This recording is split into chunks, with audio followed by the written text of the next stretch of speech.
हे पाक बनवते घेवरसाठी. ज्या वाटीने मैदा घेतला त्याच वाटीने बनवते. 1 वाटी साखर घेतलेली आहे, त्याच्यामध्ये अजून थोडीशी टाकते. हे बघा एवढी टाकते आणि 2 वाट्या पाणी टाकते. पाणी टाकते.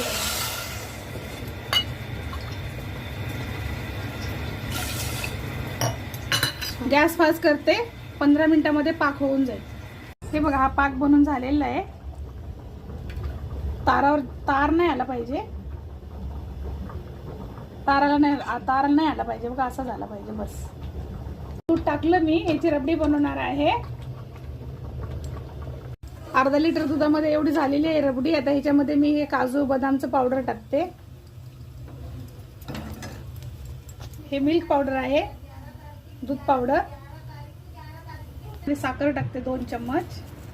जास्त नका टाकू, बस एवढी साखर. रबडी झालेली आहे. अजून 5 मिनिटं ठेवते. मध्ये भरलेलं आहे आणि असं टाकते थेंबे मधोमधी.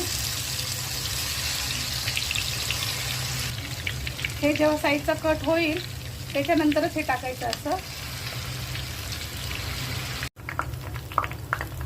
हे कसा घेवर होतोय आणि हे मध्ये असं होल ठेवायचं. असं आतमध्ये टाकून असं करत राहायचं आणि हे मध्ये त्या होलमध्ये टाकत राहायचं.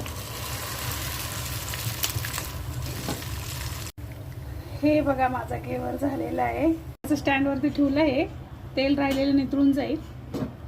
मी पाकामध्ये घेवर टाकते. हे सरळ असं टाकून द्यायचा. पाकामध्ये असं डुबवायचा आणि लगेच उचलायचा आणि असं नितळू द्यायचं पाकाला पूर्णपणे. असं एखादा स्टँड घ्यायचा आणि त्याच्यावरती हे घेवर ठेवून द्यायचं.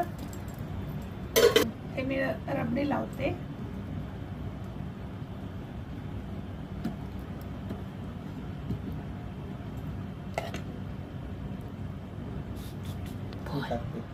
हे बघा मी हे काजू बदाम पिस्ता रबडी लावली आणि हे वरतून कट करून थोडे थोडे टाकते असे मस्तपैकी बघा.